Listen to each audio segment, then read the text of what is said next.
Já vás vítám, jako svého dalšího hosta jsem si pozvala svého dobrého kamaráda Kubíka. Já tě tady vítám, Kubí. Ahoj, Zuzi.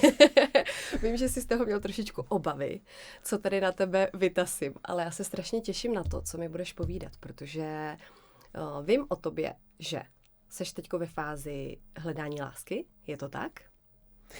Jdeš tomu naproti?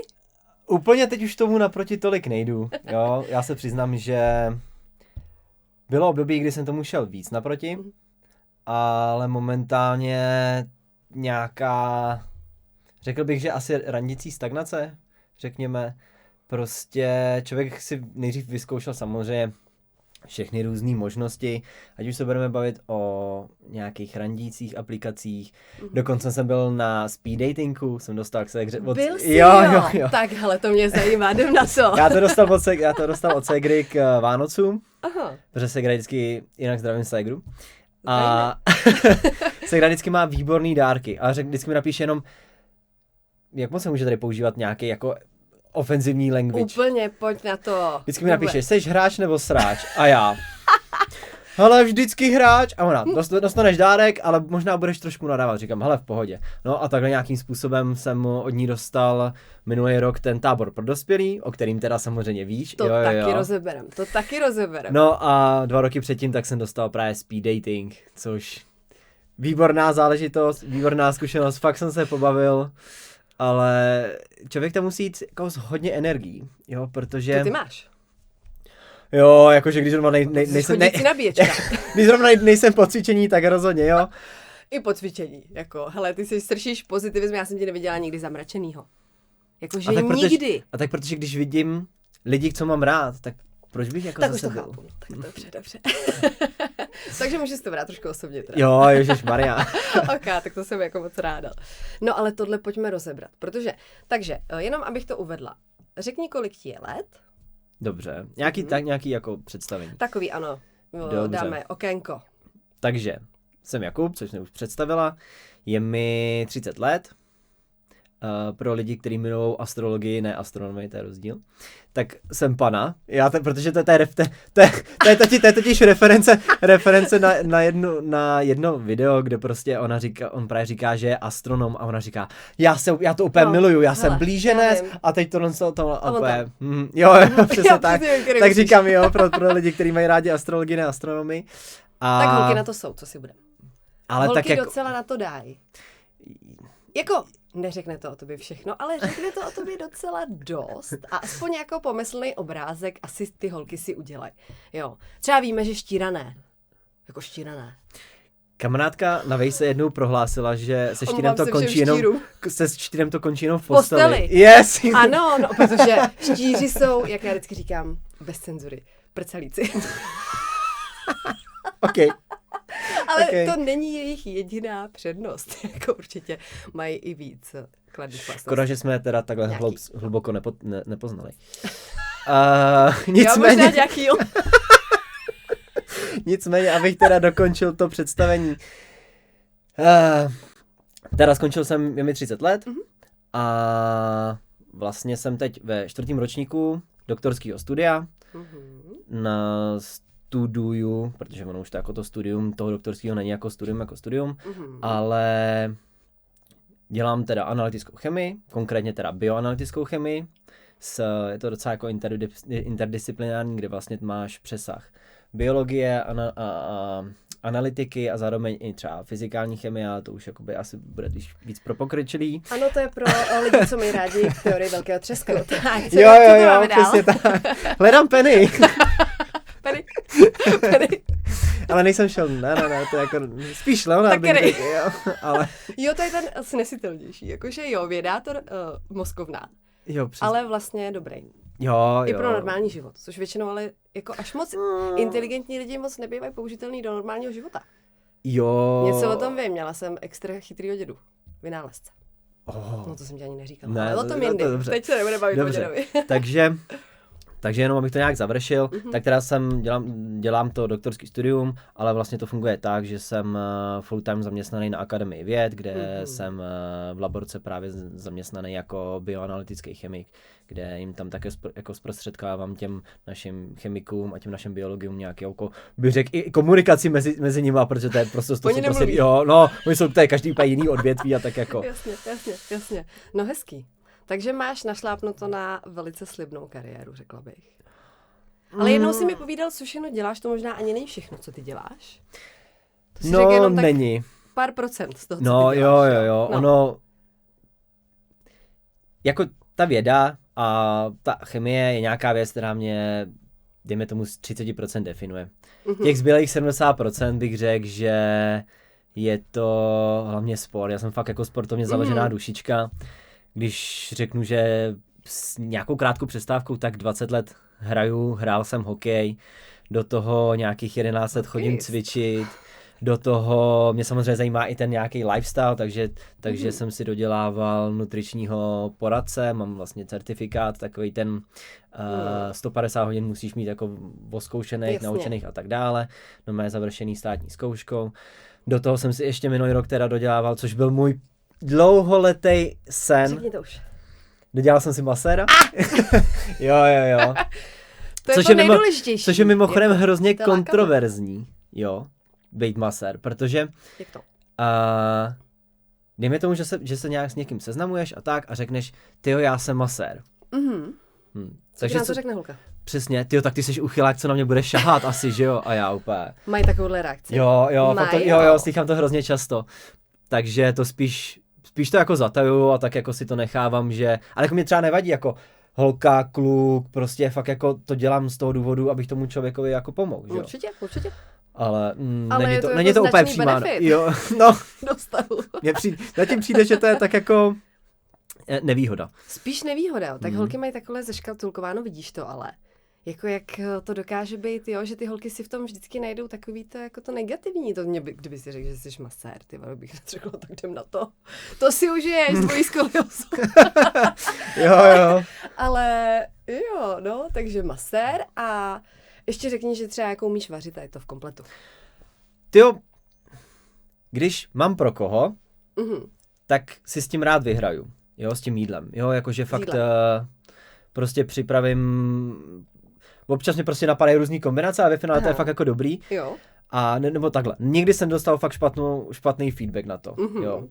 Ale když vařím pro sebe, tak pro mě tam jsou jenom jako základní podmínka a to je tak jako, aby to splňovalo tak jako ty makra, co budu potřebovat. Jako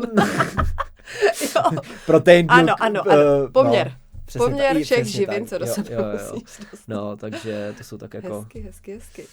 No takže takhle, okénko bychom měli, okénko do seznamky. A seš teda, Kubí, na nějakých teďko seznamkách aktuálně? Ne. Ale tomu něco předchází, že jo? Byl jsem, jo, samozřejmě byl jsem. Zkoušel jsi štěstí teda touhle cestou přes seznamky. Jo, přesně tak. No a jaký to mělo nějaký průběh vývoj, řekni. Samozřejmě, tak asi když budeme zmiňovat, tak klasika bych řekl, že je Tinder. Jasně. Pak jsem teda byl chvíli i na Badu, ale já nevím, mně to přijde takový jakože. A viděl jsi můj výraz Badu, protože to má nějakou, jako Badu, má nálepku asi sex seznamky. Tak to abych teda označil Tinder jako sex seznamku. Jo, tak to už mi nezbylo teda. Mně na Badu právě přišlo, že tam jsou takový jako určitá sorta lidí. Řekněme, ať jako nejsme nějak, ať jsme korektní. No, jasně, nemůžeme. Tak určitá, úplně, přesně tak. Asi ti rozumím. Určitá sorta lidí. No. A pak máš, bych řekl, že víc sexu zaměřenou nebo pozornost potřebující lidi, tak bych řekl, že jsou třeba víc na tom Tinderu, kde prostě fakt tam, i když se třeba podíváš na nějaký čísla, nějaký statistiky, kolika chlapům se ukazuje, jaký množství žen a takový jakoby věci, tak to jsou, když jsi slyšel o tom, že nějaký jakoby fakt top 5 lidí, kteří jsou nějakým způsobem od nich oškatulkovaní, jako že jsou fakt jako top strop podle nějakých jako vzorců, který oni tam mají. Ano, podle toho, co tam vyplní, jakože jo? No, já si myslím, že to proženu i nějakým AIkem, jo, že prostě fakt jako. Ale jako je to z toho popisu, co si tam zvolíš, co tě zajímá a tak. Jo, popisů, fotek a takhle. Aha. A ty vlastně dostávají, když řeknu, top nějakých 60-70% žen. Jo, a pak vlastně, a pak máš vlastně ty procenta, pak máš jako pod těma 5%, tak máš třeba 60% chlapů, který dostávají nějaký jako úplně titěrný množství, dejme tomu nějakých 10% žen, který už jako jsou pod tím subtopem. Aha. No a pak už máš jenom tak jako se mečujou takový ty zbytky. Ten threshold normálně takový to, no. To co, když se vytřídí zrno od plevele. Jo, přesně tak. Tak se páruje plevel teda. Jo. Ty, to je zajímavý, to jsem nikdy nad tím takhle ani nepřemýšlela, nebo jsem to ani nějak nezkoumala. Já jsem teda, moje zkušenost s Tinderem, to už je let dozadu, ale jako vyplynulo z toho 2 hezký rande, strašně fajn kluci, ale jenom čistě friendzona a 1 dobrý sex, no. Takže já si to můžu jako napsat do té statistiky, ale to bylo jako už tak nějak jako předem domluvený a to bylo fakt hodně let dozadu, to bylo ještě doby mých experimentů, to potom mě to hrozně odradilo v tom, že ty si tam vybíráš jako ty nápadníky jak na běžícím páse, jak rečeta na trhu, jako tohle chci, tohle nechci, rychlovka. Já už jsem si potom psala vlastně stolika, určitě jich bylo víc, těch kluků, se kterýma jsem si dopisovala v jeden čas. A úplně mi jako začalo unikat, co jsem komu řekla a neřekla. A úplně jsem si musela potom hledat v té historii vlastně, co jsme si jako napovídali. Jo, tomuhle jsem řekla tohle, tamto. Mě to tak odradilo, že jsem to doma stopla, úplně jsem se ale jako pak je normálně i lidský prostě říct, hele, měla jsem toho víc, samozřejmě asi ten druhý člověk taky trochu počítá s tím, i ten druhý člověk určitě bude mít víc mečů a víc těch konverzací, že říct, hele, promiň, tohle to jsem zapomněla, nebo třeba znovu se ho zeptat prostě, myslím si, že člověk ukáže to, že je lidský, ale že to prostě nemůže být tak dokonalý. No nicméně teda k tomu taky to úplně nezatracuju, jo, přesně tak. No. A rozhodně jsem tam měl fakt jako několik, jakoby fakt super mečů, seznámení, ale takových jakože jo, pravděpodobně, skončilo to prostě na tom, že jsme byli friendzone, ale prostě třeba s jednou holčinou, tak prostě to bylo o tom, jako, že jsme si první skočili do gymu, pak jsme dali jídlo a druhý den tak ona říká, hele, já mám nějaký volňásky tady do Sounového světa, nechceš jít taky? A říkám, jo, v pohodě. No a já byl zrovna někde na konferenci, no a prostě to bylo taky jako, že prostě jsme si super pokecali, ona taky dělala vědu, já taky, jo, takže jsme prostě měli i nějaký takovýhle přesah, no a jakože to bylo jako fakt super propojení a teď třeba ona, když jde na nějakou akci, party nebo něco takového a je to třeba právě v Praze, protože ona není z Prahy, mi píše, hele, budeš tam? A já říkám, ty jo, asi jo, no a pak se právě potkáme, jako hoj, co děláš a tak dále, takže jako fakt takže jako ty vazby tam vznikají. Jo, i třeba na nějakou delší dobu, není to jenom jako, že třeba jdeš na jedno rande a pak už to nějak jako vyšumí a nic se neděje. To bych řekl, že ten kvalitní vztah, ať už se budeme bavit o tom, že to je přátelský vztah, jo, nebo tak si myslím, že to je fakt jako minimum. Prostě 5% třeba z toho, co jsem měl i jednu schůzku, tak prostě, nebo počítám do toho tyhle věci, tak prostě fakt tak jako 5%, no. A zbytek je taky jako, no super, tyjo, tak si tak ten příští tém, my jsme se mohli domluvit a já jo, a pak třeba zjistíš, že za 2 dny už ten člověk jako a neexistuje, prostě duch. No a to je ono, protože vem si, když teda si rozebereme, jak to teda funguje na tom Tinderu v rámci nějakého navazování kontaktu a následného se setkání s člověkem a následných jako nějakých vazeb. Vem si, jak je strašně těžký v dnešní době k sobě někoho kvalitního najít. Kvalitního partnera. Na kolika rande musíš ty, jako, nebo na kolik rande musíš ty jít, aby to tam třeba nějakým způsobem mečlo, protože tam musí být tolik faktorů, přece, který se spojí, aby to teda bylo zrovna třeba i jako do toho vztahu. To by ses podle mě ulítal, jako. Jako jo, ale ale já nemůžu říct, že jsem člověk, který by našel dlouhodobý vztah na Tinderu nebo nějaký takovýhle seznamový aplikaci, protože já jsem měl předtím, tak jsem měl řekněme 3 vztahy, přičemž jeden byl 4,5 letý, druhý byl 6 letý a ten poslední byl 2 něco a všechno to bylo, že tak samozřejmě předtím byl člověk mladší, že jo, tak to bylo samozřejmě ve škole, takže nějaký seznamováníčko tohle to nebylo, druhý bylo na vejšce, což už bylo tak jako polodospělý vztah, nebo respektive byl to vztah, který mi nějakým způsobem formoval partnerství, nebo alespoň vizi, kterou mám jako momentálně o partnerství. A A ten poslední, tak to jsme na sebe narazili s holčinou na akci jedné eventové agentury, kde ona tam pracovala taky, já taky. No a prostě se tam tak jako sedli, 2 pany jsme se tam sedli. No 2 pany. Tak ideální a to teda ještě fun fact, že já jsem 12. září a ona byla úplně ve stejný den. Ježiš, tak to už si, ale to si přesně, hele, na tohle holky slyší, jo. Osud. Přesně, osud, hele, jo. Jenom o 3 roky starší. Destino. A je to.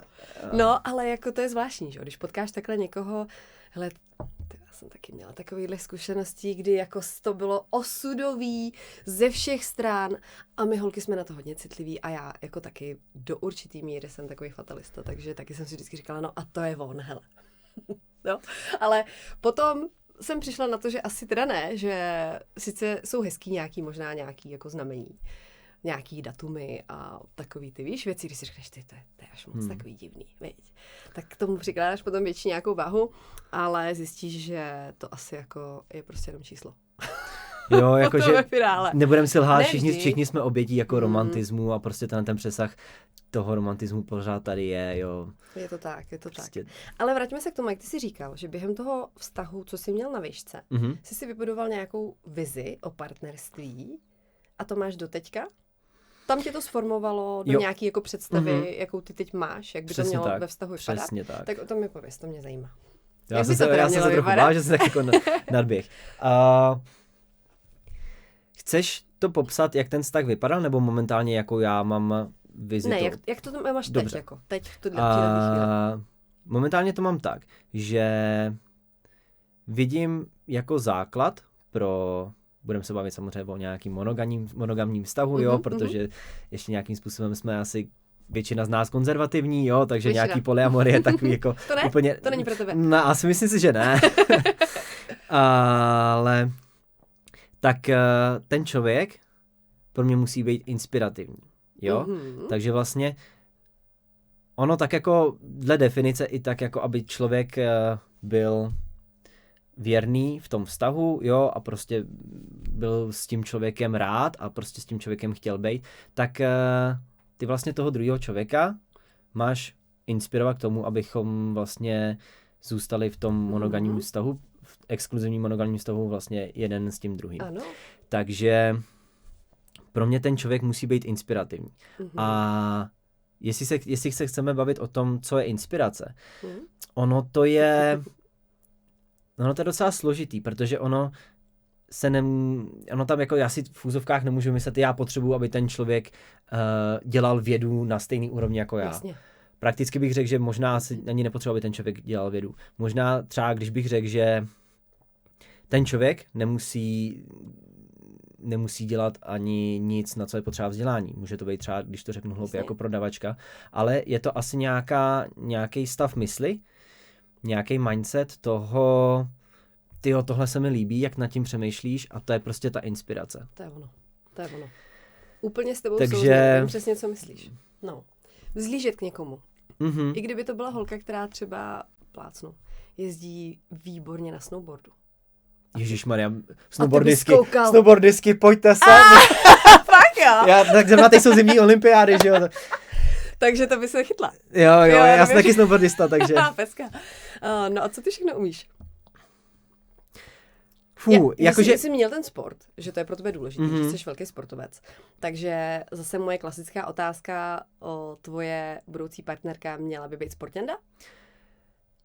Jako nad tím jsem hodně přemýšlel a přemýšlel jsem nad tím i do jaký míry. To je taková ta povrchnost, že vlastně ten člověk asi bude nějak vypadat, jo, když se budeme bavit teda o té povrchnosti, když dělá ten sport, ale pro mě, když ten člověk dělá sport, fakt pravidelně, tak pro mě to je známka toho, že ten člověk je zdravý.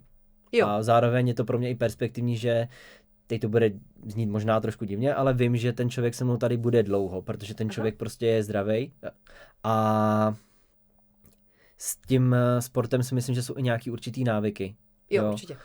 A ono teda, teď ze mě bude mluvit vědec, když se podíváme na nějaký statistiky, na nějaký vědecký články a tak ono prostě sport a nějaká hormonální regulace a nějaký všechny ty tělesné procesy, které se v tom těle dějou po tom sportu, při tom sportu a tak prostě jdou všechny na ruku výsledkům, že to vede dlouhověkosti, vede to k nějaký obraně před depresí, před nějakýma takovými jako psychickýma stavama, jo.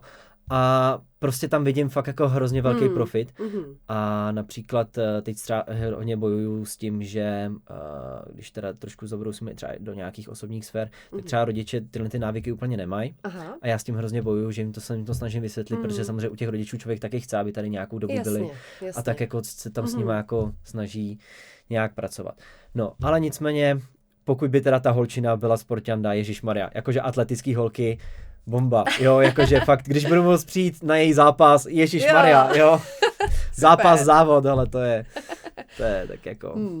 Takže to je pro tebe jako lákavý žádný. Jo, to je to. Ale samozřejmě. kdyby přišla úžasná holka, která sportovat nebude, ale zase bude třeba tě inspirovat, nebo bude pro tebe zajímavá a výjimečná v úplně jiném ohledu, tak to asi taky nebude zajímavé. To byla, jakože ona to byla ta bývalá partnerka na té vejšce, která teda, jo, ona dělala sport od malička, ale pak prostě v nějakých 16 tak už to přestala dělat, ale ona měla mindset, měla vizi a byla prostě tahoun. A to prostě fakt bylo sexy. Jo, fakt ta její hlava, ten její mindset byl fakt jako sexy. Takže to byl prostě jako... Tahoun v jakém ohledu? Ještě jako posouvala, tlačila tě? Jednak, taky, ale druhak, že i když byly nějaký věci, které ona měla v hlavě a já jsem byl,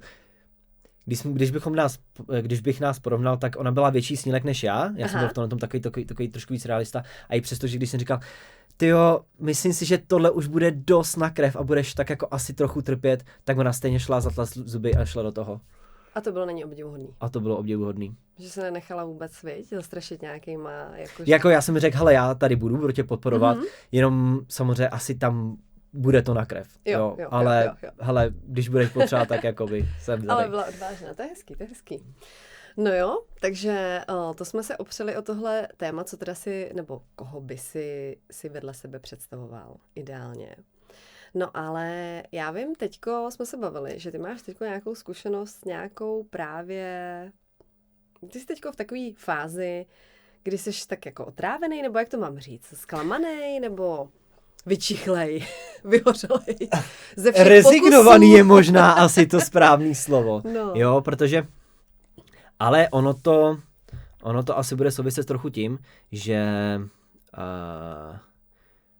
Člověk, když, nebo teda ne člověk, asi bych řekl, že chlap, když se několikrát dostane do takového toho stavu, kdy teda se s někým sejde, fakt je to dobrý, oba dva si sedíte a pak ten člověk ti z ničeho nic jako přestane odepisovat, nebo tě fakt jako vysloveně vygoustí, jak je to přesně ano, tak. moderní slovíčko. Tak pak začne člověk, chlap, trošku přemýšlet, tyjo, kde je asi problém. No a pak se prostě dostaneš do cyklu, kdy si řekneš, tyjo, tak je asi někde problém, pak teda na někoho narazíš a stane se ten stejný scénář a ty vlastně se pohybuješ furt v té spirále a řekneš si, tyve, tak jako asi kde je chyba. No a to byla ta chvíle, kdy já jsem si řekl, tyjo, stop, protože už mi to vkládalo do hlavy myšlenky, které si myslím, že nebyly vůbec jako moje, že byly prostě na základě nějakých vnějších podnětů a já říkám... myšlenky, řekni. No, tak ona taková základní myšlenka je, tyjo, asi nejsem jako dost, jo, nebo prostě tam může být nějaká povrchní stránka, jo, že právě, co si budem, jakože blbý to říkat znám před sebou, jo, ale třeba já vnímám to, že už mi je 30, jo, je to samozřejmě, a přijde mi, že určitý věkový skupiny pode mnou, tak jsou absolutně nechtějí jako, že buď jsou nějakým způsobem teď traumatizovaný, protože vlastně mladší holky, jako jo, přesně tak. Když se bavíme o nějakým věku třeba 24 až 28, tak mi přijde, že to jsou právě takový ty věky, takový ten věk, kdy ty máš za sebou ten první vážnější vztah a nějakým způsobem si táhneš nějaký věci z toho vztahu, takže třeba tam už jako moc teda nejsou do toho, tak pak máš, teď se teda omlouvám, taky ty mladší Jelítka, ano, který si užívají pozornost, hledají nějakou větší jako validaci a takovéhle věci. No a pak máš ještě věkovku nade mnou Ano, krásný, úžasný. No nádhera. No a nebo mají děti, jsou a rozvedený. No a co ty mezi, co? Dunky, žalky, Jo. a co my? Takže, no, ale teda zpátky. A ty co teda? To jsme neřekli. Ty starší, co teda s nima bude? Co? No a u těch starší, tak třeba právě tam je to, já bych chtěla do roka dítě. A já říkám, těme za rok jako my asi si myslím, když teda budeme mít třeba 35 plus, no jasně. Tak já jsem nechtěl ukazovat. No, pohodě, ukažme si na ní.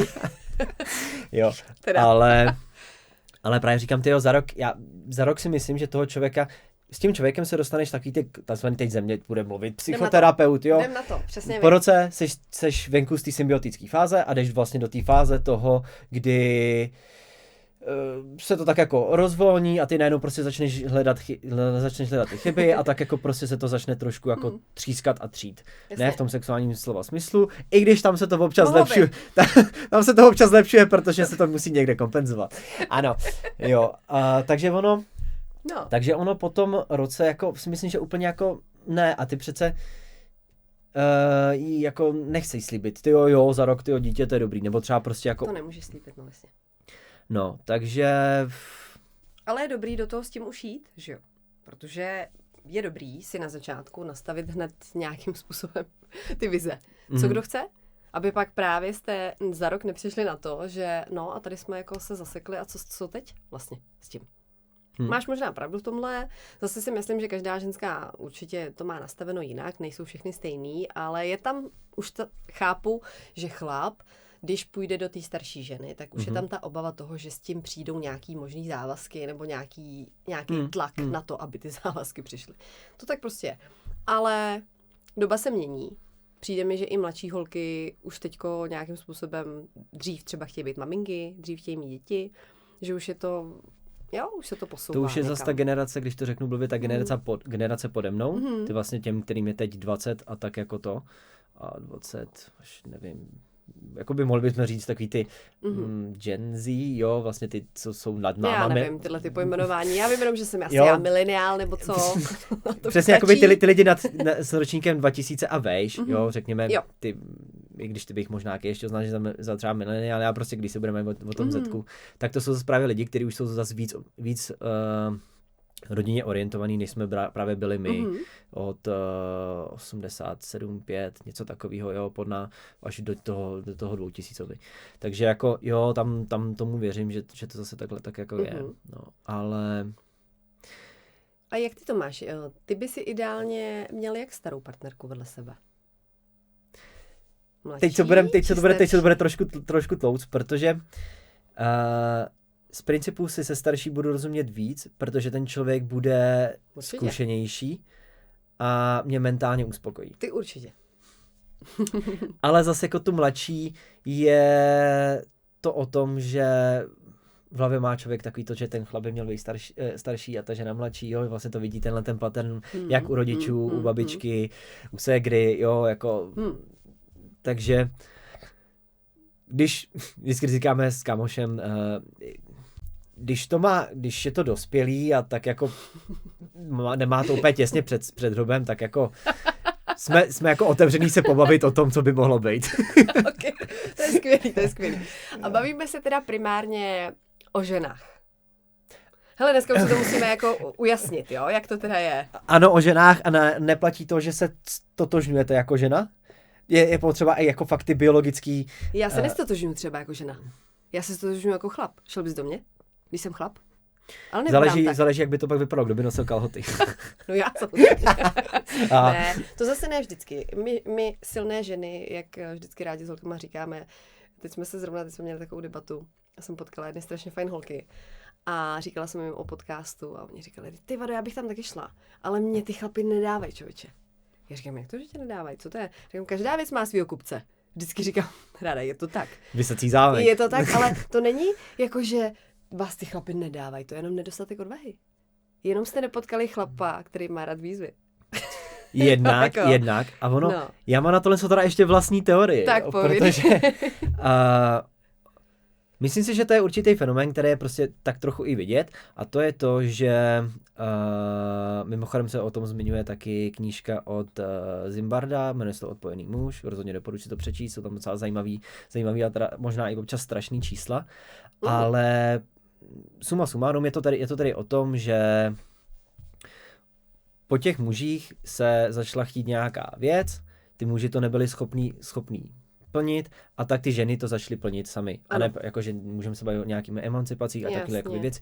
Do toho bych nerad zajížděl, protože tomu za stolik nerozumím. Ale právě z toho důvodu, že ty ženy to začaly dělat sami a začaly být nezávislí, tak ty chlapi začaly zjišťovat, že je vlastně jakoby nepotřebuje. Samozřejmě.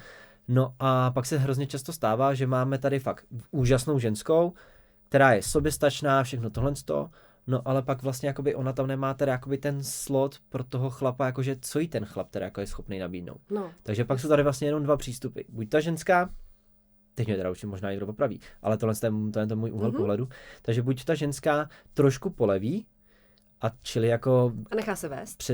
Nemusí, to je takto zase jenom trošičku, takový to, že ano, jsi schopná si měnit žárovku, ale nemusí to být jenom na mě. Přesně tak. Nechám ho to udělat. A takže to je první scénář, anebo druhý scénář je, že ten chlap ty ženský dokáže a vytvoří si tam to místo sám. Že vlastně, dejme tomu, může předcházet nějaký její kroky, že třeba právě praskne žárovka a ona druhý den už přijde a ta žárovka bude, dejme tomu, vyměněná, jo, jasně, že prostě že tam... funguje prostě. Přesně tak. Funguje. Nemusí mu ona říct, hele, tady je něco špatně, mohl bys to třeba opravit, ale je do takový míry chlap, že si to všimne sám a udělá to. Dejme tomu, ano. Aby ona si toho ani třeba nemusela všimnout, že? Jo. To by bylo hezké. To je hezká představa. Jo, no, ale ty jsi to řekl úplně, s tímhletím se velice stotožňuji, přesně mám stejný na to názor, že jsme ta generace, kdy jsme převzali jako ženy ty otěže a myslíme si, že všechno jako víme nejlíp a všechno zvládneme nejlíp a my vlastně toho chlapa nepotřebujeme. My ho potřebujeme vlastně jenom do té postele, ale potom se takhle k němu možná i chováme. Že mu nedáváme vlastně, jak bych to řekla, nedáváme mu takový ten pocit, buď pro nás jako tady tím partnerem, ale jako jenom je využíváme ty chlapy do jistý míry. Dáváme jim najevo, hele, ty jsi dobrý, tak na jednu věc. Zapluj do plechu. Ale to je špatně. To je špatně. Mě tohle hrozně jako mrzí. A vidím to i kolikrát, jak to funguje v těch vztazích, jak jako si neváží ty lidi jeden druhýho a jak zadupávají vlastně tu podstatu toho člověka. Třeba i někdy nechtěně, ale je to tak, zadupávají. Hrozná škoda. Ale jdeme od válu. Mě strašně zajímá. Vraťme se k těm seznamkám. Ano. Když teda mě zajímá, jak dlouho třeba ty jsi na tom Tinderu byl a zkoušel ty šance. Ale ono to je vždycky tak jako v nějaký periodě, jo? Že vlastně, fáze. Přesně tak. Dejme tomu, že když bych řekl, OK, mám Tinder 2 roky, tak přičemž tam byla prostě fáze, byl jsem tam měsíc. Chvilku. Pak prostě 3 měsíce mě to fakt jako za 3 měsíce mě to přestane bavit. Jo. A pak vlastně člověk zjistí, že tam tak jako, když to řeknu blbě, swipeuje z toho důvodu jenom, že aby v úzovkách zjistil, co se myhne kolem baráku, jo. Takže pak zjistí, že možná lepší suplementace je prostě třeba koukat na Reelsy, jo, že se občas si člověk pobaví, jo, když teda některý ty biasy jsou fakt jako taky zábava, jo, to je fakt jako se bavím. Jo. Jo. Miluju vždycky jako ty parametry, který by ten chlap měl mít a pak jako by se podíváš na ten profil a co ona veď? Kočičko, trošku bys měla slevy, to svých nároků. Jo, a já vždycky miluju definici, miluju vysoký, potetovaný a vousatý. A plus můžeš mít motorku. Tak to je pro mě úplně no way. Jako motorka to bych brala, hele, to já jsem ujetá na motorky. Jo, to chápu. A to už jsem fakt vysloveně popsal ten konstrukt takového toho, jako, tak to jo, ty budeš mít body plus. Hele ne. Vidím pokérovanýho s bratkou a už okamžitě mám takhle. Odejdi, ustup satane. Tohle ne. Jako možná, že jsem předpojatá samozřejmě v tomhle tom jako jsem. Oni můžou být fajn taky. Určitě jsou. Ale je to takový to, no co ty mi jdeš povědět, co? Co jsem ještě neslyšel? Mám radši normální kluky, prostě normální kluky, proto jsem si tě pozvala, protože v mých očích ty seš skvělej. Opravdu skvělej. Chodící pozitivita, vždycky mě nabiješ tak nádhernou jako energií. To, co můžu říct já, protože tebe teďko sledujou samozřejmě diváci a neví, nebo můžou to nacítit malinko, ale osobně voníš. A voní. Ale Kuba je skvělej. Jde z něj nádherná energie, klidu, pohody, radosti, vůbec žádná negace. Jako to opravdu, ty jsi taková chodící nabíječka. Ale to je strašně hezký. Víc takových lidí. Víc takových fajn lidí, co si na nic nehrajou, co pokecají, co vyslechnou. To je taky strašně podstatný. Protože u chlapa v dnešní době si myslím, že je strašně důležitý, aby byl pro tu ženu jako dobrým posluchačem. Vždycky jsou kecaný, že jo? Přirozeně. A když jdeš s tou holkou na rande, tak je hrozně hezký, když tě někdo jako poslouchá. Jako ty teď mě, já mluvím a ty tak hezky posloucháš, usmíváš se a necháš mě jako doříct myšlenku, ale to málo kdo dneska umí. A mám takový i pocit, že se chlapi i hrozně málo ptají těch žen. Protože když neposloucháš, tak nejsi schopný se pak zeptat. Asi jo. Jo, ale že spousta chlapů by možná bylo fajn, kdyby si uvědomili, že je to strašně s náma holkama jednoduchý. Stačí poslouchat, reagovat, ptát se, ukázat zájem. A pak to jde hrozně jako jednoduše. Ale s tím seznamováním teda na Tinderu, já si vždycky říkám, jestli to nejsou takový jako náklady obětované příležitosti, ale já třeba znám i spoustu lidí, kteří se tam fakt reálně zadali a mají fakt fungující mnohaletý vztahy. Máš taky takový 2 kolegyně mám v práci, jo. Víš, jako funguje to na jednu stranu. Dobře, abych to uvedl na pravou míru, 1 teda kolegyně tak na Tinderu a 2 tak na Bumble. Já nevím, jestli jsi o tom slyšela, ale... Další zase nějak. Takže co máme? Tinder, Badoo, Bumble, netuším. Pak je možná Boo, nebo co to je? Boo, no to je pro krávy, ne? To je s tím duchem, tako Boo, jako... Jo, Boo. Jako duch, ok, dobře. No a tam se teda takhle poznali, no a obě 3, všechny 3, tak dobrý, jo, 4+, jako 4+ let jsou spolu. 4+ let, to je krásný, no a kolikátý to bylo třeba rande, než to cvaklo? Hned první? To asi ne. No, museli si něčím projít, než potkali toho svýho. Já si myslím, že se budeme bavit třeba o jednotkách těch rand. O jednotkách? Takže není to, že by musela jít 20krát na rande a pak přišel ten on. Ale to je strašně, jo, a už zase jsme tady u toho. To si říkám, to musí být do jistý míry i trošku jako osud, protože si vem, kolik lidí je v dnešní době single, nezadaných. Co hledají, nemůžou najít, neví už kam se vrtnout, jako kde. Sama jsem to slyšela 1000krát, že jo. Nějaký rady. A kam chodíš? Kde všude jako se chceš s někým potkat? Jo? A říkám, no já moc nikam nechodím, že jo. No tak když nikam nechodíš, tak jo, jak říkal Milfight, no Popelka taky kdyby nešla na ples, tak by nenašla prince, že jo, musíte pro to něco udělat. A já říkám, no tak já dělám, jako chodím tamhle se občas pobavit. No ale tam nikoho nepotkáš. A pak říkám, no a kde jsi potkal ty svojí? No tam, vidíš, tak... Na zábavě u nás. Ale to jsou všechno takové jako teorie a jo, tady nějaký konspirace, ale teď si vem, líbí se ti holka. Jak to začíná? Tak já si tady vyberu, líbí se mi holka. Tak ji napíšeš nějak. Přemýšlíš jako dlouho nad tím, co jí napsat, aby to nějakým způsobem zaujalo, aby ti vůbec odepsala? Určitě, já jsem ten jeden jako... Já mám fakt jako analytickou hlavu, jo, fakt si všímám hromady jako nuancí a tak dále, takže já, když třeba někomu právě píšu, tak já mám většinou dost dobře zčetlej ten profil, plus se koukám na ty fotky a všímám si tam takových třeba dejme tomu věcí, které tam jsou tak jako v pozadí nějakým způsobem schovaný a na ty se právě hrozně personalizovaně ptám. A to jsou který? Úplně to rozeberem. Jo, to může být... Tyjo, já nevybavím si třeba nějaký konkrétní příklad, ale když bych ti něco nakreslil, tak budeme mít holčinu, jo, a uvidím, že bude mít za sebou, tak bude mít knihovnu a bude mít třeba seřazenou podle barev, jo. A já, jo, to je třeba jako bomba a říkám, tak se prostě zeptám na to a říkám, napíšu prostě, ty máš fakt bombasticky seřazenou tu, co tam máš za knížky, jo, a tohle, co tamhle to. Jo, a ty prostě nějaký taky jako... úspěch 100%, Kubo. Ne. Jak to teda? Jak to? Já nevím, to je ty. Sakra. Hele, k tomu musíme dojít. Prostě musíme rozklíčovat, jak to. Takže když to by mě úplně odrovnalo. Na mě by to udělalo hrozný dojem. Kdyby si všiml takových detailů a zeptal se mě na ně a ne čau, jak se máš? Nebo jsi sympatická? Prostě jako, já chápu, že pro vás to musí být hrozný, že jo? Vymýšlet furt něco novýho. Ale mě to třeba jako by baví, já jsem fakt jako to, já jsem tohle kreativní, ale takže v pohodě.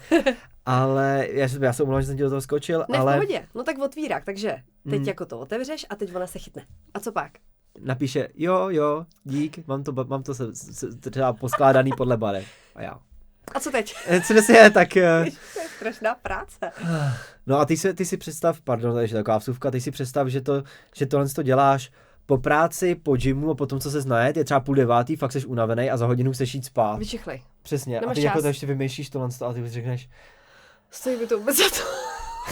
Přesně, tak člověk tak jako se podívá toho stropu, promne si to čelo a řekne si, jo, pojď, rozbomíme to. Tak. A jdem na to. Přesně tak. A zeptám, tak to vypadá jako fantasy knížky, ne? Čteš jako fantasy, ne?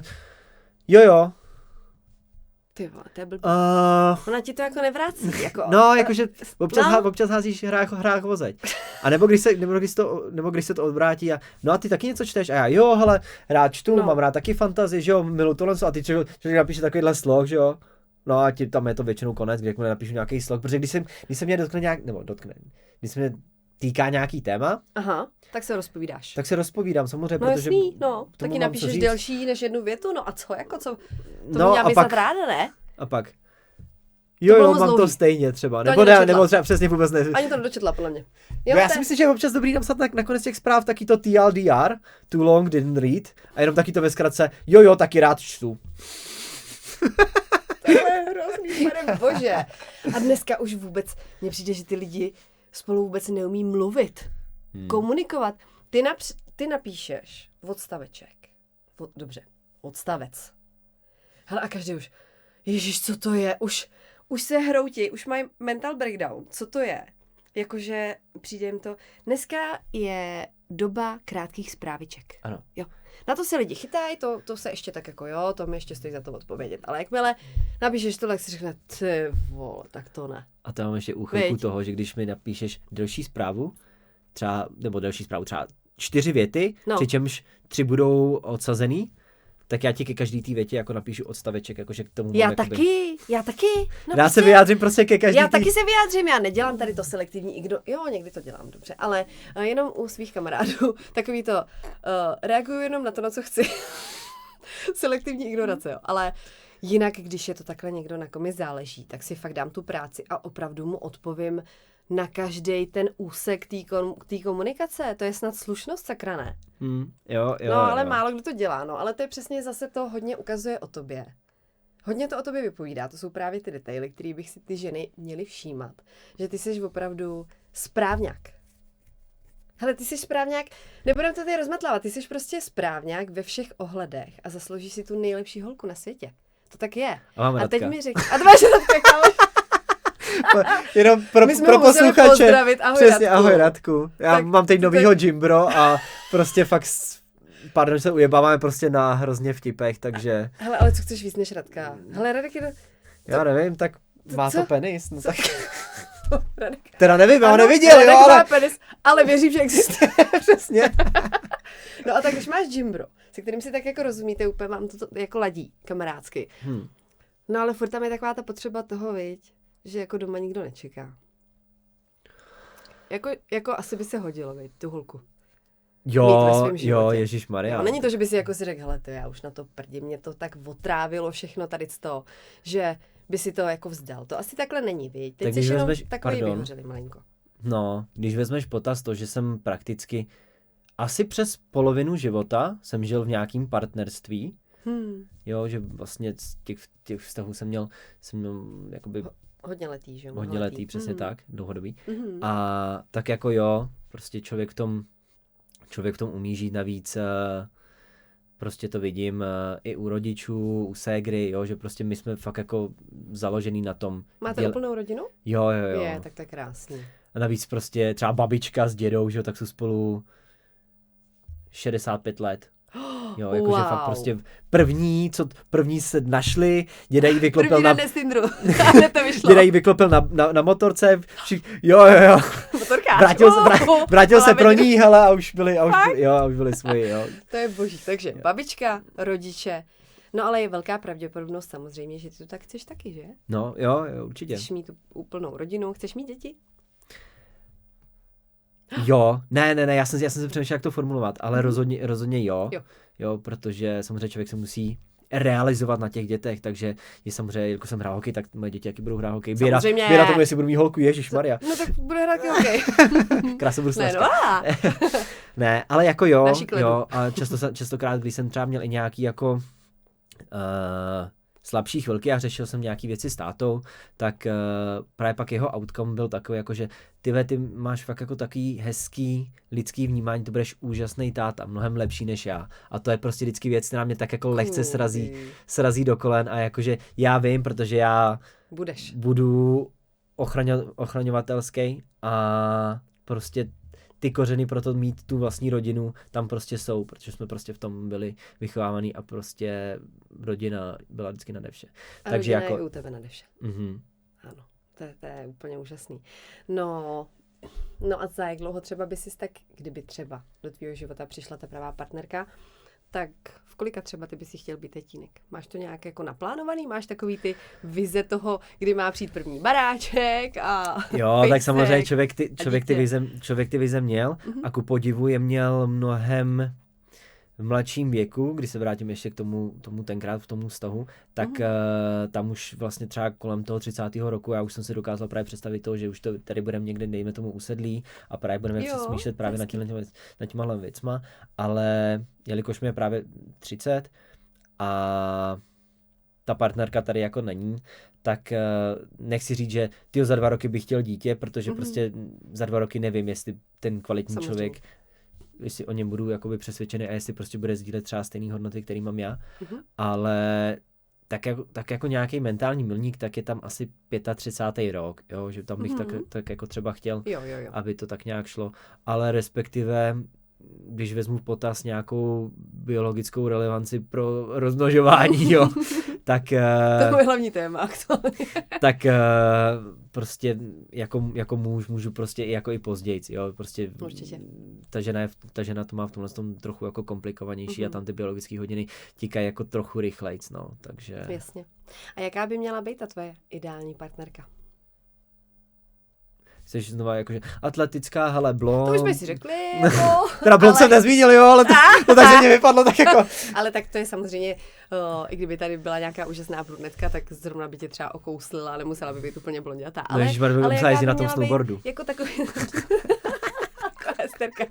Ale jaká by měla být povahově? Co by určitě měla mít jako takový ty charakteristický rysy? Vlastnosti a tak. Musí to být osobnost sama, bez někoho druhého. Jo, že vlastně hodně často lidi stavějí svoji osobu nebo vlastnosti a tak v závislosti na někom. Jo, že se vlastně se vztahuješ k něčemu. Ale ona by měla být jako osobnost sama o sobě a když bude sama, tak jí to na té osobnosti jako nijak neublíží, jo, nějak to nesníží tu její osobitou povahu, jo, nebo něco takového. Já možná trošku zvláštně, tak právě docela hledám takový ty soběstačný ženy, takový ty právě, že když se něco stane, tak já vím, že o toho člověka se můžu opřít a že ten člověk se jako nesesype. Jasně. A to vlastně stejný i nabízím já.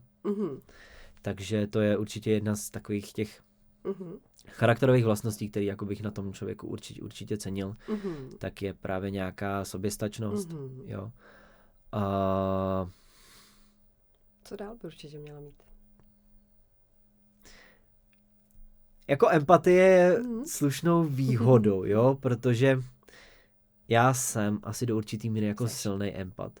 A všímám si fakt jako hrozně rychle, když člověku se to přepne v hlavě a prostě najednou z takového toho pozitivního vibu, jo, toho naladění, tak se přepne do nějakého jako nižšího nebo něco takového. Nižší Přesně A tak. to, že A se já něco to hned, a to prostě jsou fakt jako minimální věci. Teď jsem byl třeba o víkendu, tak jsem byl na zimním Let rollu a byl jsem tam právě s kámoškou, ještě jako s další partou a teď prostě jsme tancovali a teď prostě z ničeho nic jsem prostě měl najednou hrozně z ní špatný pocit a jenom jsem se jakoby, a jenom jsem se na ní podíval a ona prostě jsem to přečet na tom obličeji, na tom pohybu a na tom všem, takže jsi hodně vnímavý. Jo, ale aby to nebylo o mě, tak to podobný jako samozřejmě cením u té ženy, jo, protože hodně často jsem ve své hlavě a je fajn, když to ten člověk třeba, dejme tomu, přečte a nemusí mě prostě rozlousknout a prostě tlačit na mě tohle, ale stačí říct, hele, vidím, že se něco děje, chceš si o tom povídat, nechceš si o tom povídat, jo, takže... Komunikace. A respekt. Určitě, ježišmarja. No, jasně. Respekt. Ne tolerance, dejte se na to pozor. A je nějaká věc, kterou by si třeba nedokázal tolerovat ve vztahu? Asi si nemusíme se bavit na nějakých takových jako těch kliše, jakože nevěry nebo nějaký takhle bavíme se o tomhle tom. Ale... Něco přes co by si fakt jako, co by třeba kdyby dělala, nebo co bys fakt jako nedal? Třeba plácnu teďka úplně příklad, co mě napadlo. No, povídej. Chlapi nesnáší čekání.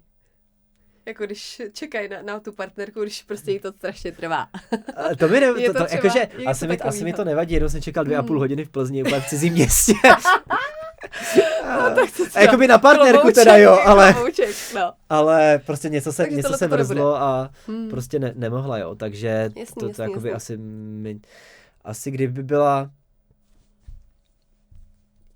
asi netrpělivá, já fakt přemýšlím nad těma nějakýma fakt vlastnostma, který, to mě fakt jako štve, ale jakože třeba, asi to není úplně vlastnost, ale nejsem třeba úplně velkým zastáncem toho, když žena nebo dáma tak prostě mluví jako přehnaně sprostě, jo, jakože to je pro mě taky to, hele kámo, vole, a to se ježišmarja, prostě Gen Z momentálně jako to. To tak je, no. Takže to, samozřejmě asi pokud by nebyla emocionálně vyspělá, jo, jakože když bychom se bavili o tom, že ten člověk je naštvaný a teď prostě se to děje a teď prostě kolem se toho děje obrovský cirkus a ona neví proč, jo, a prostě tyhle ty věci. Jo. Asi si myslím, že nějaká emoční inteligence by tam byla potřeba, jo. Samozřejmě teď teda budu asi hodně to, ale asi potřebuji i klasickou inteligenci, aby prostě byla na nějakým podobném levelu jako ty, abyste si měli co říct. Jasný. Nikdy to si myslím nefunguje ve vztahu, kdy ty úrovně jsou jako hodně jinde. No možná ze začátku, jo, když je vážně ta chemie. Jo. Tam právě zase, pokud je to větší mezera, tak ale tam to tříská. Ale pak se to jako hodně si myslím vykrystalizuje a poznáš, že to tam na sebe jako hodně naráží, že tam by to mělo být jako aspoň trošičku. A asi vím ještě jednu věc, ale vybavil jsem si, když jsem se podíval na tebe. Jakou? Ale ty si ten opak, jo. A to je, že vím, že máš fakt jako krásný zoubky, jo. Děkuji. A to je právě ta opačná věc, kterou já bych asi nedal, a to je... Kdyby měl hnusný zuby. No ne, ale jakože třeba když by... to bylo jako zanedbávaný, jakože fakt hodně. Jakože se prostě jako s někým bavíš a jakoby fakt si radši držíš vodu. Hele, dělala jsem na recepci, takže vím, co myslíš. Jo, jakože... Miluju ranní směny. jo, tak to chápu, no. Já vím, kam tím míříš, to máme jako určitě společný. No. To jsme si řekli teda, co by si tak nějakým způsobem chtěla, aby třeba měla, co by si nedal, to jsme si taky řekli. Ale my jsme ještě nerozebrali tu tvoji zkušenost s tím rychlým rande. Jo, speed dating. Speed dating, to mi řekni, ty Vado, jak to probíhá, člověče? Jsou tam zajímaví lidi, nebo jaký lidi tam chodí? To by mě fakt jako zajímalo. Prosím tě, ten speed dating, už nevím, od koho to bylo, nicméně tam bylo... věřím, že to můžeš mít různý verze toho speed datingu. Tohle to byla speed dating akce, kde vlastně to bylo od 25 do 35, s tím, že všichni byli vysokoškolsky vzdělaní. Jo, jakože fakt takže takový segment, jakože si vybereš. Jo, přesně tak. No a zkrátka se tam sešlo asi 20 lidí. 20 lidí. Myslím si, že jo. Že... Ty vado, já myslím, že to je menší jako. Dobře, možná 20 ne, ale třeba 12 minimálně, Aha, jo. 12 lidí, Jo, no. přesně tak. No a normálně takhle přijdeš, takhle máš. Samozřejmě funguješ na označení A až J, jo, abys vlastně nevěděl ten druhý člověk, jak se jmenuje, Aha. jo. A... Takže mně se líbí Ačko třeba. Já si jdu sednout k Ačku. Přesně, ty už jako dáma tam sedíš, že jo, protože chlapi chodějí, obchází ty stoly, takže jako dáma přesně tak. Jasně. Takže já jsem si k tobě teď přisednul, jo. A jak to probíhá? A já jsem zdvořilý, takže já se jenom představím jako jménem, ale i tam se mi stalo, že ahoj, já jsem B a ukázala na tu... Nechtěla vůbec říct ani křestní jméno. Ne, paradoxně pak ten člověk se pak se mnou chtěl spojit, jo. Jo. Ale takže takhle přijdeš, máš vlastně 60 sekund na to, aby ses představila, ten druhý pak taky, a pak tam máš nějaký 3 minuty na to, aby ses jako dál bavil, přičemž když nevíš, o čem se bavit, tak tady nalevo, no napravo, jsou prostě kartičky témat, jo. Aha. A... Taky napovědy, jo. Jo. Takže prostě třeba, teda aspoň já, třeba ty 3-4, tak jsem si fakt jako nechal záležet, toho člověka jsem poslouchal a tak dále. No a pak už člověk začne být fakt jako hrozně unavený, jako fakt něco furt vymýšlet, jo. Tak pak prostě přijde a řeknu, ty jo, ahoj, já jsem Kuba, tohle co tamhle to, jo, chceš mi něco o sobě povědět? A ona, no, tak jako se tak se představí a já, co tady máme? A tam prostě bylo. Co máš na nočním stolečku? A já říkám, no, tak jako já tam mám asi jenom brejle. A ty prostě... Ježiško, to zajímá, co máš na nočním stolku. A ta paní mi právě řekla, já tam mám úplně klasický takovej ten budík, ten kovovej, který dělá prostě crrrr. A já říkám, no tak to bych se zabil, no, že? Přesně, kdyby tohle to zazvonilo. Dostal infarkt. Bomba. No, ale teda... No ale jak tomu přijdou ty další? Když ty jsi vyčichlej po 4 holkách, jsi 4krát přesedl, jsi vyčichlej. No, pak prostě doufáš na to, že ten druhý člověk je jako třeba trochu pozitivní, že prostě není úplně jako zdechlej a ten člověk tě nabudí. Jo, jakože vem si, že v jakou dobu my třeba teď natáčíme. No. A jako myslím, že bychom zvládli natáčet další 2 hodiny, protože nám to nevadí a prostě nám to mečuje. No. Mečuje. Samozřejmě, ty vládnout. Jo, ale pak tam prostě někomu přijdeš a už je prostě z toho nešťastný, že to vůbec jako je, tak ty prostě jako šáhneš po té kartice, protože to chceš mít za sebou. Ta máma poslala. Jo, no, nebo třeba něco takového. A co tě někdo veme. Že jo, no, anebo tam prostě přijdeš a ten člověk tě odsoudí hned jako na první pohled. Jak jako? To se nacítil, protože jsi empatik. Tak se hned nacítil, že tě někdo odsoudil. Tak to jsem poznal, protože mi paní řekla, že byl. Já říkám, pojď, já jsem ale tady jako budu asi něco jiného, jo. No a, to je šílený. A ona říká, vůbec mi nic neříkej, já vím, co děláš za práci. A já. Jo, jasnovitka. Přesně. Tak říkám, a co? Jolanda říká. Ty jsi ajťák. A já. Jo, já si rád poslechnu, proč si to myslíš. Tak, vezme to čistě statistiky. Aha. Je ti tolik a tolik. No. V té době nějakých 28. No. A očividně se neumíš seznamovat. Hodně času trávíš práci a možná bych řekl, že teda před počítačem. No a tak jako si myslím, že prostě na tebe sedí ajťák. A já. Aha. Paní ráda kouká na pořad Inkognito, ne? Asi, já vůbec nevím, co paní dělala. A proč paní byla právnička, mám za to, nebo něco takového. Prostě. A proč ona teda není zadaná, že tak chytrá, jak rádio? Asi protože má tenhle přístup. Jako jo, no, asi. No, to je přesně, jako člověk předpovědět, má taky nějaký předsudky, no, ale tak jo, tak typneš si, že ho zaškatulkuješ si člověka. Jo. Ale jako fakt, hele, člověk se dozvěděl 12 různých osudů, když budeme brát, že teda nás tam bylo 12. To jsi zjistil za 60 sekund, jo, osudy. No, tak jako člověk jako zhruba tak jako trochu tuší, jo, uděláš nějaký jako náčrt. Máš dokonce i jako vlastně archiv, do kterého si ty píšeš jako nějaký poznámky o tom člověku, výborný. No, já to musím zkusit někdy, no tak jako a pak vlastně ke konci jenom uděláš jako, že chci se propojit, chci jít na rande a chci jít s ním sportovat. Nevím, proč tam bylo sportovat, ale to je jakoby věc druhá. No a pak ty jim vrátíš takhle ty sešity, no a oni to takhle jako sečtou a teď vlastně přijde ti to na e-mail toho druhého člověka, abyste se mohli propojit. Tak to je hustý. A když jim tam zaplatíš nějakou korunu, tak oni ti ukážou i ty lidi, se kterýma se ty nemečnul, ale oni chtěli tebe. Aha. A dají ti jakoby ten e-mail. Že můžeš dát šanci ještě. Jo, i když třeba tak. To nebylo něco jako Tinder Gold. nebo Tinder Gold. nebo Platinum, nebo co to tam je. Jo, takže... Gold.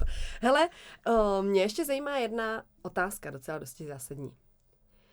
Souhlasíš s tím, že když se potkáš s člověkem, protože když si s ním píšeš, tak hned poznáš, jestli si s ním rozumíš, nebo jestli se chytá na tvoje nějaký hlášky, jestli jste jako stejně na stejném vibu. Ano, jestli to poznáš, vibuje. jestli to vibuje, poznáš hned. Pak je osobní střet. A teď to zrovna jako mečne. Souhlasíš s tím, že to, jestli to jako mečne, jestli to má předpoklad úspěchu, zjistíš během prvních pár minut? Takový to. Jo. Nebo to máš tak, že tohle nedám na takovou tu prvotní nějakou, jestli už to tam nějak jako jiskří mezi náma a spíš jdeš jako do takový té duchovní roviny, jakože budeme se poznávat a pak možná tam něco klikne za nějakou dobu. Většinou z vlastní zkušenosti mi přijde, že většinou to prostě poznám na tom člověku prostě hned. Že jo? Jako do těch fakt jako 5 minut, jo, to tam prostě Víš, je. jestli to tam je nebo ne. Prostě tak nějak se vedle toho člověka hned cítíš. Většinou prohodíš hned prvních nějakých pár vět, většinou jeden má zpoždění, jo, nebo se třeba hledáte, nebo něco takovýho. Jasný, jo. Tak prostě i nějaký vtipek, jestli ten člověk se třeba směje, rád se směju, jo, takže fakt jako pokud člověk jako nemá rád. Takže zpátky k tomu, přesně. Žádný sucharky. Přesně. Nebereme jako... sucharky. My se potřebujeme smát, veď. Máme rádi humor suchý a trapný. Jo. A černý, ale takže tak... černý, suchý a trapný humor. Jo. Nejlepší vítězí. Jo. A člověk si musí umět ze sebe udělat srandu. To, jako... to je základ, že jo. Kdyby byla hned, že ty si z ní nějaký pošťouchneš a ona se hned urazí, veď. To by taky asi neladilo. Jo, veď. Pak tam může být ta hra toho, jako, že si ji dobíráš a pak si ji snažíš získat zpátky. Takže ty si jako myslíš, že to... Nedám 20. No, samozřejmě. 20 už nám bylo. Někomu možná 2krát za chvíli. Ale je ještě něco podstatného, co jsme nezmínili, co bychom měli zmínit? Já bych řekla, že jsme to obsáhli. Řekli jsme si tak nějak všechno. Mě hrozně zajímala tvoje zkušenost, co se týče tady těch seznamek a fast dating, kterou musím taky vyzkoušet a doporučuji vřele všem. Jako dámský sloty jsou vždycky volný. Ty pánský jsou horší. Pánský jsou horší. No, vidíš, tak to je taky dobrá informace. Dokonce tam byl prý nějaký pán, který na to čekal 3 měsíce, než se vůbec mohl přihlásit a pak další 3 měsíce, než to vůbec bylo. Ježíš, ten musel být hrozně nervózní. No, ježišmarja. Ten byl hodně upěnlivý. Urputnej. No, Kubí, tak já ti strašně moc děkuju, že jsi sem přišel, že jsi byl ochotný to tady se mnou prubnout.